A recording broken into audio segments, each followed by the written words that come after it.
इसके लिए वो लोग प्रशंसा के पात्र हैं।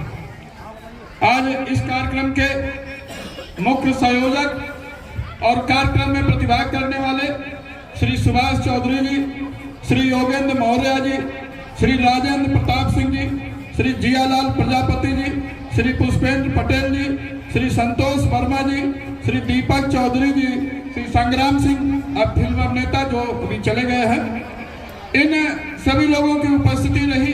विशेष रूप से इनको धन्यवाद ज्ञापित करते हैं।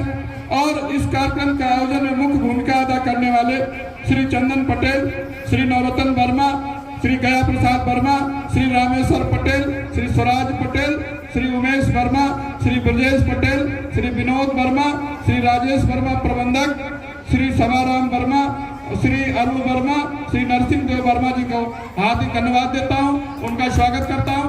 उन्होंने अथक प्रयास करके इस कार्यक्रम का यहाँ पर आयोजन किया। साथियों, आज का दिन राष्ट्रीय एकता दिवस है और इस अवसर पर जो कार्यक्रम की दो मुख्य औपचारिकताएं होती हैं, वो एक तो पूरी की जा चुकी है, राष्ट्रगान हो चुका है, लेकिन सरदार पटेल जी की राष्ट्रीय एकता के दिवस पर जिस भी कार्यक्रम में जो व्यक्ति मुख्य अतिथि होता है वो शपथ दिलाता है। इसलिए 1 मिनट के लिए आप सभी लोग अपने स्थान से खड़े हो जाएं और जो मैं बोलूं उसको आप दोहराएंगे। शांत रहे कृपया।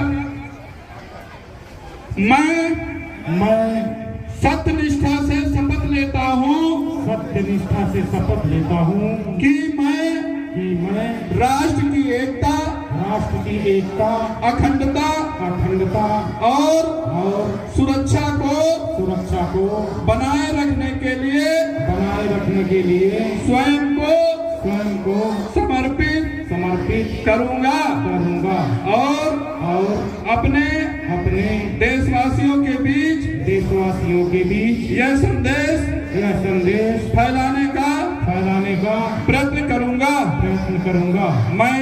मैं यह शपथ अपने देश की एकता की भावना से ले रहा हूँ, जिसे सरदार वल्लभ भाई पटेल हुआ उनकी दूरदर्शिता और उनके कार्यों द्वारा संभव बनाया जा सका है। मैं अपने देश की आंतरिक सुरक्षा सुनिश्चित करने के लिए अपना योगदान करने का भी सत्यनिष्ठा से संकल्प करता हूँ। भारत माता की जय। भारत माता की।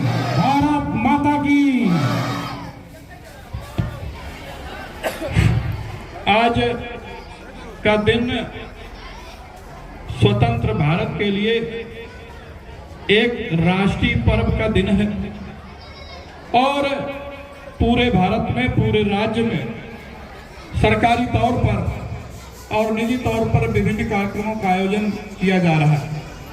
आज प्रातःकाल लखनऊ में माननीय मुख्यमंत्री के नेतृत्व में सरदार पटेल प्रतिमा स्थल पर हजरतगंज में कार्यक्रम था। हम लोग वहां का कार्यक्रम निपटाकर और वहां से सीधे यहाँ के लिए रवाना हुए। बच्चों जरा शांत रहिए। छोटे बच्चों आप लोग शांति बना के रखिए। आजमगढ़ जनपद से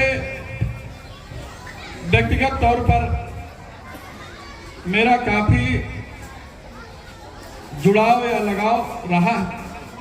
यहाँ समाज सेवी राम सकल पटेल जी रौना पार्क के थे, अभी हैं, और सरदार पटेल इंटर कॉलेज उनका था।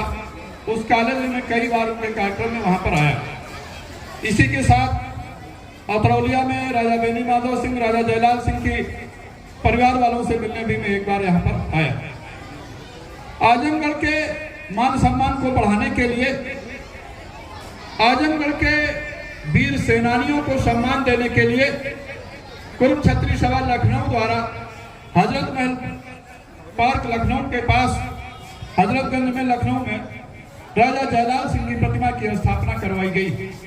राजा जयलाल सिंह को अतरौलिया की रियासत उनको वेतन के बदले में अवध की बेगम ने अदा की थी। उनके शौर्य और उनके पराक्रम को देखते हुए उनकी प्रतिमा की स्थापना कराई गई, स्मारक स्थल का निर्माण कराया गया, उनके इतिहास का लेखन कराया गया। मुझसे जब बार बार यह आग्रह किया गया कि अतरौलिया में कार्यक्रम आहूत किया जाना है, आप उसके लिए समय दे दें। मैं इस समय झांसी में पोस्ट हूँ और मेरे पास समय की बहुत कमी थी। आज लखनऊ का कार्यक्रम करके मैं यहाँ आया हूँ और रात में जाऊँगा। कल कार्यक्रम कानपुर में भी है और वहाँ से झांसी निकल जाऊँगा। बच्चों के आग्रह को मैं टाल नहीं सका और आज इस कार्यक्रम में मैंने प्रतिभाग किया, आप लोगों से मिलने का अवसर हुआ। आज इस अवसर पर कुछ महत्वपूर्ण सूचना मैं आप लोगों को अपडेट कर दूं कि पटेल जी के जीवन चरित्र के बारे में जब भी वक्तागण जो उद्बोधन देते हैं, कोई 562, कोई 565, कोई 567 रियासतों की बात करते हैं। वास्तव में 65 और 67 दोनों सही है। 565 रियासतों का एकीकरण एक साथ एक ही अभियान में हो गया था। कश्मीर बचा था, निजाम बचा था। उसके लिए पटेल जी को थोड़ा परिश्रम करना पड़ा और थोड़ा उन पर हमले भी करने पड़े। इसलिए वहां तक 565 का रिकॉर्ड एक जगह है और 2 रियासतों का रिकॉर्ड एक जगह है और टोटल करके 567 रियासतों का एकीकरण हुआ और उससे अखंड भारत का निर्माण हुआ। तो आगे से अनुरोध है इस सूचना को अपडेट करके अपने उद्बोधनों में शामिल करें।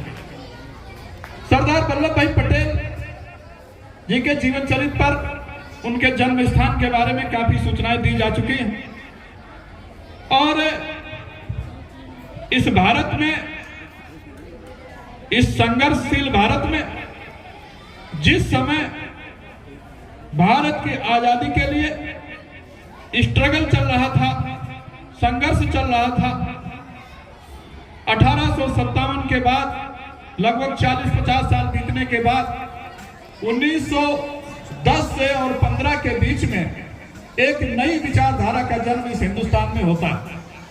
1916 में महात्मा गांधी जी का आगमन होता है और वो कांग्रेस में प्रवेश करते हैं और उसी समय सरदार पटेल जी 2010 के बाद भारत वापस आए बैरिस्टर बनके।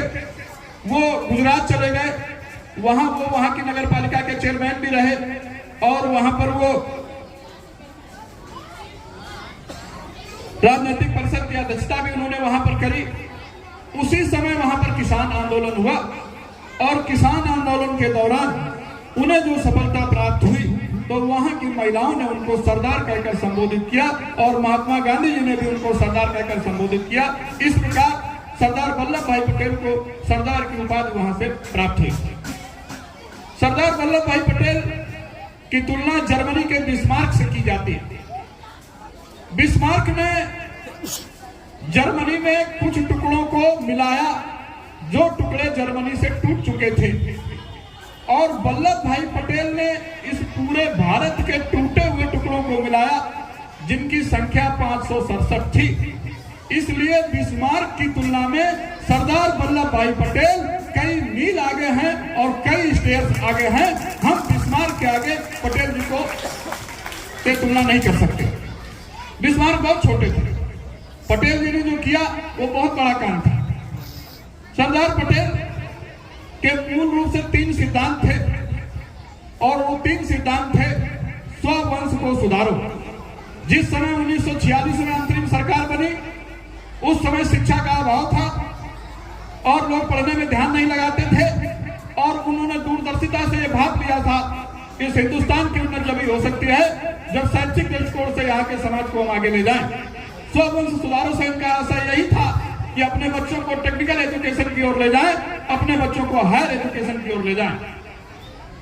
इसके लिए उन्होंने पंडित नेहरू को प्रेरित किया और पटेल जी की प्रेरणा से प्रेरित होकर पंडित नेहरू ने इस भारत में 5 IITs की स्थापना की, जिसमें एक खड़गपुर में था, एक दिल्ली में था, एक कानपुर में भी था, एक बंबई में भी था। 5 IIT स्थापना की गई और आजादी के 50 साल तक वो 5 ही बनी रही। जब उत्तराखंड प्रांत उत्तर प्रदेश से अलग हुआ तो रुड़की इंजीनियरिंग कॉलेज था, उसको IIT का दर्जा दे दिया गया तो 6 हो गई। उसके बाद आसाम गुवाहाटी में मनमोहन सिंह ने एक बना दी तो 7 हो गई। आप समझिए कि वो विचारधारा, टेक्नोलॉजी का वो फाउंडेशन जो उन्होंने आज से 60 साल पहले चालू किया था, आज भी हमारी सरकारें या हमारा समाज उनकी संख्या को बहुत अधिक नहीं बढ़ा पाया। तो पटेल जी का यह सपना था कि हम टेक्नोलॉजी का विस्तार करें, अपने वंश को सुधारें। दूसरा उनका सपना था फसल वंश को सुधारो। 1946-47 में भारत की मूल अर्थव्यवस्था कृषि और पशुपालन पर डिपेंड थी। उस समय भारत सरकार का, उत्तर प्रदेश सरकार का जो कृषि मंत्रालय होता था, पशुपालन उसी में आता था, पशुपालन अलग नहीं था। उनका यह कहना था कि कृषि उन्नत जब ही हो सकती है जब हम उन्नतशील प्रजातियों का प्रयोग करें, हाई टेक्नोलॉजी पर आधारित अत्याधुनिक कृषि संयंत्रों का प्रयोग करें। और उन्होंने आह्वान किया, उस आह्वान का आत्मसात करके यद्यपि यह सपना उनका उनके जीवन काल में पूरा नहीं हुआ, लेकिन उनके देहावसान के उपरांत इस भारत में हरित क्रांति आई और हरित क्रांति ने गेहूं के उत्पादन में एक आशाजनक वृद्धि की। यह उपलब्धि सरदार पटेल जी के विचारों से प्रेरित होकर ही आगे बढ़ी, जिसमें समय लगा, लेकिन वो परिणति में हुई और वो फलीभूत हुई। ये सरदार पटेल जी के विचारों की एक सफलता थी और ये हमारी एक उपलब्धि है कि हमने उनके विचारों को आत्मसात करके अपनी कृषि को हाई टेक्नोलॉजी से युक्त कर लिया है। आज हार्वेस्टर चलते हैं, आज कल्टीवेटर चलते हैं, आज हाई पेस्टिसाइड का प्रयोग किया जाता है। ये सब सरदार पटेल जी की प्रेरणा थी पर्दे के पीछे। तीसरा उनका मूलभूत सिद्धांत था पशु वंश को सुधारो। उस समय कृषि यंत्र नहीं थे और पशुओं से ही जुताई होती थी, पशुओं से ही माल की ढुलाई होती थी, बैलगाड़ी भी उन्हीं से चलती थी। इसलिए उनका आह्वान था कि हम अच्छे पशु पालें, अच्छे नस्ल के पशुओं का पालन करें, अच्छी नस्लों को हाइब्रिड से पैदा करें और पशुओं की संरक्षा करें, पशुओं का वध ना करें। उनकी ये जो विचारधारा थी उसको पूरा करने के लिए सरकारों ने पशुपालन विभाग अलग कर दिया और कृषि विभाग अलग कर दिया। हम ये तो नहीं कह सकते हैं कि पटेल जी के विचारों पर गवर्नमेंट ने कोई काम नहीं किया। गवर्नमेंट ने काम किए, लेकिन उनके विचारों का 100% अभी तक उपलब्धि नहीं पा पाए हैं। आज इस राष्ट्र रक्षा संकल्प सभा के अवसर पर हम ये संकल्प लें कि सरदार पटेल जी के जीवन चरित्र की जो मुख्य विशेषताएं हैं उनको हम अपने दैनिक जीवन चरित्र में, अपने दैनिक जीवन में उनको आत्मसात करेंगे और उनके सपनों को पूरा करने का प्रयास करेंगे। पटेल जी व्यवस्था परिवर्तन के पोषक थे। इसका आशय यह है कि जो व्यवस्थाएं पुरातन काल से परंपरागत रूप से चली आ रही है, जिन्होंने हमें अंधविश्वास ऑर्थोडॉक्स में बांध रखा है, जिन्होंने हमारी सोचने समझने की शक्ति कम कर दी है, जिन्होंने हमको मानसिक रूप से गुलाम बना दिया है, उन व्यवस्थाओं को परिवर्तन करने के लिए सरदार पटेल अद्वितीय योगदान करना चाहते थे, परंतु उनको जीने का हक नहीं मिला। और अल्पायु तो नहीं कहेंगे, लेकिन समय से पूर्व उनके देहावसान होने से वो व्यवस्थाएं जो परिवर्तित करना चाहते थे, वो व्यवस्थाएं अभी भी नहीं परिवर्तित हो पाई हैं और किसी न किसी रूप में आज हमारे सामने विद्यमान है। आज एक व्यवस्था का मैं आपके सामने उल्लेख करना चाहूंगा। ये कांवड़ यात्रा जो होती है, क्या कभी आपने इसमें देखा है कि इस कांवड़ यात्रा में कोई बड़ा आदमी भाग लेता हो? इस कांवड़ यात्रा में कोई पैसे वाले आदमी का लड़का कांवड़ लेके जा रहा हो? इस कांवड़ यात्रा में कोई उच्च कुलीन घर का व्यक्ति कांवड़ लेके जा रहा हो? नहीं देखा होगा। आप गिनती कर लीजिए, दलित और पिछड़े ही कांवड़ उसमें ढोराए होंगे। ये व्यवस्थावादी परिवर्तन के पोषक है सरदार पटेल। कांवड़ ढोने से अगर आईएएस बन जाते तो हम भी एक साल ढो लेते, आईएएस बन जाते। आईएएस आप बनेंगे पढ़ाई करके, आईएएस आप बनेंगे मेहनत करके, कांवड़ ढोने से नहीं बनेंगे। ऐसी व्यवस्थाओं के विरोधी थे सरदार पटेल और उस व्यवस्था को वो परिवर्तन करना चाहते थे। उस समय हिंदुस्तान की अर्थव्यवस्था एक बैलगाड़ी की अर्थव्यवस्था से अनुसार चलती थी और उन्होंने इस अर्थव्यवस्था को बैलगाड़ी से एरोप्लेन की अर्थव्यवस्था में ले जाना चाहा और समय रहते उन्होंने इस पर काम किए।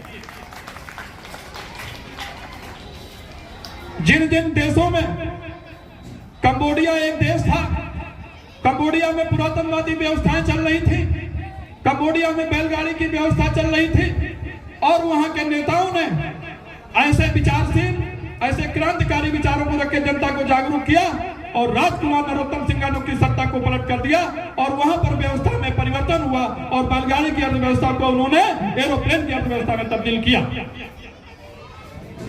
तुर्की एक देश था, तुर्की का जो तानाशाह था, तुर्की का जो सुल्तान था, वो भी बैलगाड़ी की अर्थव्यवस्था पे चलता था, परंपरागतवादी व्यवस्था पे चलता था, पूरे देश को धार्मिक तौर पर, मानसिक तौर पर गुलाम बना रखा था। जहां जरा सी बात हो तुरंत धर्म कर्म की बात कर देता था। वहां पर एक व्यक्ति का उदय हुआ, उसका नाम मुस्तफा कमाल पाशा था। वो एक क्रांतिकारी व्यक्ति था और ये विश्वास करता था कि विचारों की धार तलवार से भी तेज होती है, और यही सरदार भगत सिंह और चंद्रशेखर का भी यही कहना था कि जो समाज सोचना नहीं जानता है, जो समाज अपने मुस्तकबिल के बारे में सोचना नहीं चाहता है, जो समाज अपने विकास के बारे में नहीं सोचता है, वो समाज कभी आगे नहीं बढ़ सकता है। जितने महापुरुष हुए, जितने क्रांतिकारी हुए, इन्होंने दौराने स्ट्रगल फॉर फ्रीडम, उन्होंने सर्वप्रथम जन जागरण का काम किया, उन्होंने क्रांतिकारी विचारों को जनता में पहुंचाया। और उस समय कांग्रेस में दो विचारधाराएं पैदा हुई, एक नरम दल और एक गरम दल। नरम दल के नेता मीठी मीठी बातें करके वैस राय से चाय पीते थे, उनके साथ वार्ता करते थे, और गरम दल के नेता फील्ड में काम करते थे। ये दोनों का प्रेशर था, दोनों के प्रयास थे जब हिंदुस्तान आजाद हुआ।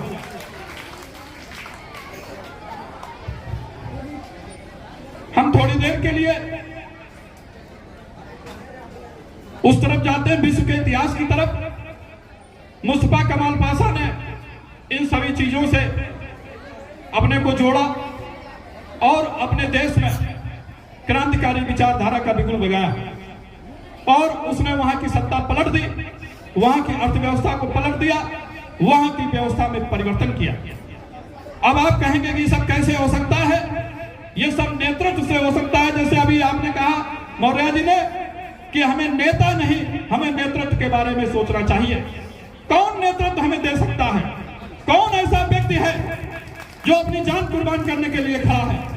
कौन ऐसा व्यक्ति है जो हमें क्रांतिकारी विचारधारा दे सकता है? मैं उदाहरण देना चाहूंगा। जर्मनी का तानाशाह हिटलर एक फैक्ट्री में लेबर था। वो लेबर फैक्ट्री थी, उसमें काम होता था और 500,000 लेबर उसमें काम करते थे। और उसमें जो कैंटीन होती थी, तो इंटरवल जब होता था तो लेबर लोग खाना खाने कैंटीन में जाते थे। रास्ते में एक प्लेटफार्म था, जैसे ये पेड़ है, चबूतरा गोल बना था। वो खाना नहीं खाता था, चबूतरे पे खड़ा हो जाता था और बिना किसी बात के तेज आवाज में भाषण देता था। लोग रुक के सुनने लगते थे। 2 दिन, 4 दिन, 5 दिन, 10 दिन चलता रहा। आखिर में 5 आदमी उसके पास डेली रुकने लगे, तो उसने 5 आदमियों को अपनी तरफ किया और उसके बाद लगातार साल, महीने, 2 महीने ये चलाता रहा। और उसके बाद 9 आदमी थे, 10वां वो स्वयं था। उनसे मिलाकर के उसने वहां पर उस फैक्ट्री में एक लेबर यूनियन की स्थापना करी। और जब लेबर यूनियन की स्थापना हो गई तो उसने अपने विचारों की धार इतनी तेजी से फैलाई कि पूरी फैक्ट्री का लेबर उसके साथ हो गया। फैक्ट्री में स्ट्राइक हो गई और फैक्ट्री मालिकों को उसकी बात को मानना पड़ा। अब इसके आगे क्या हुआ? जर्मनी की बार्न सिटी है, बार्न बहुत अच्छा शहर है। जितनी वहां पर फैक्ट्रियां थी, बर्लिन में जितनी फैक्ट्रियां थी, उस समय ऑस्ट्रिया भी उसका पार्ट था, उसमें जो भी थी, उसने हर फैक्ट्री में नेतागिरी फैलानी चालू कर दी और हर फैक्ट्री में यूनियन बनवाई और खुद उसने एक फेडरेशन की स्थापना की, union of federation, union of state. उसी तरह उसने लेबर यूनियन के फेडरेशन की स्थापना की और उसका वो अध्यक्ष बना। और उसके कुछ ही दिन बाद उसने एक पॉलिटिकल पार्टी की स्थापना कर दी, उसी के बेस पर, लेबर फेडरेशन के बेस पर। और ये उसके विचार ही थे, ये उसकी भावना ही थी और ये उसका संकल्प ही था, जिसने उसको इटली का, जर्मनी का विजेता बनाया। और तो और अपने देश के जो महान क्रांतिकारी थे, आईएनए के अध्यक्ष थे सुभाष चंद्र बोस नेताजी, वो जब जर्मनी गए तो वहां पर डॉक्टर पीडी कटियार ऑस्ट्रिया के मेडिकल कॉलेज में एमडी कर रहे थे ट्यूबरकुलोसिस से। तो हिटलर ने डॉक्टर कटियार को बुलाया और यह कहा कि सुभाष चंद्र बोस से मेरी मुलाकात करवाइए। डॉक्टर कटियार के मार्फत सुभाष चंद्र बोस और हिटलर की मुलाकात होती है और दोनों नेताओं ने अपना गुप्त पोस्टमैन अपना गुप्त ट्रांसलेटर डॉक्टर कटियार को नियुक्त किया। दौराने एनडी के अध्यक्ष कमला नेहरू को टीबी हो जाती है और पंडित जवाहरलाल नेहरू ऑस्ट्रिया उनको इलाज के लिए ले जाते हैं। इंदिरा जी उस समय छोटी थी और वहीं पर डॉक्टर पीडी कटियार की मुलाकात पंडित जवाहरलाल नेहरू से होती। इंडिया वापस आने के उपरांत डॉक्टर कटियार कानपुर के बहुत बड़े डॉक्टर बने और पंडित नेहरू ने नैनीताल में एक टीबी सैनिटोरियम की स्थापना की और उनसे ये आशा की कि आप इसके डायरेक्टर बन जाइए। लेकिन डॉक्टर कटियार नेहरू जी के कुछ विचारों से सहमत नहीं थे और वो क्रांतिकारी विचारों में विश्वास करते थे। उन्होंने पोर्ट ब्लेयर अंडमान की जेल में सजा काटने वाले डॉक्टर गया प्रसाद कटियार जी के साथ तारतम्य स्थापित किया और उसके बाद उन्होंने बिल्लौर संसदीय क्षेत्र से इलेक्शन भी लड़ा। मेरे कहने का आशय यह है कि विचार किसी न किसी से मिलते हैं, विचार कहीं ना कहीं से लाए जाते हैं और विचारों के लिए अध्ययन करना पड़ना अत्यंत आवश्यक होता है। आज आप यहां से जाने के उपरांत घर जाएंगे, रास्ते में कई लोग आपसे सवाल करेंगे कि आप वहां गए 3 घंटे टाइम खराब किया, मिला क्या है? ये प्रश्न बहुत से लोग करते हैं। 22 साल हो गए इस सामाजिक आंदोलन में मुझे भर्ती हुए, काम करते हुए। आप जब घर जाएंगे और घर में बच्चों को बताएंगे कि आज वहां फला आए थे, उन्होंने ये बताया कि वही मिला है। इन सब आंदोलनों में, इन सब कार्यक्रमों में जो जनता, जो आम और खास प्रतिभाग करते हैं, उनको जो मिलता है वो दृश्यबुल नहीं होता है, वो इनविजिबल होता है, वो अदृश्य होता है और जिसका एहसास किया जा सकता है। आज इस अवसर पर सरदार पटेल जी की जो मंशा थी, जो इच्छा थी, उसके अनुरूप हम इस राष्ट्र का निर्माण करें और ये संकल्प जरूर लें कि फर्जी तरीके का अंधविश्वास, फर्जी तरीके का कांवड़ ढोना, फर्जी तरीके से 20 दिन व्रत रहना, ये सब कामों में न पड़ के अपने बच्चों की पढ़ाई पर ध्यान दीजिए। उन्हें कांवड़ ढोने में मत लगाइए, उन्हें किताब ढोने में लगाइए। तो किताबों का बोझा ढो के लावे स्कूल से घर तक, घर से स्कूल तक, उसमें लगाइए, कांवड़ ढोने में मत लगाइए। अब अंत में मैं 2 पंक्तियों के साथ अपनी बात समाप्त करना चाहूंगा। आज राष्ट्रीय एकता दिवस है और इस पर एकता की बात करना लाजमी है। जो भरा नहीं है भावों से, बहती उसमें रसधार नहीं। जो भरा नहीं है भावों से, बहती उसमें रसधार नहीं। वो हृदय नहीं, वो पत्थर है जिसे स्वदेश से प्यार नहीं।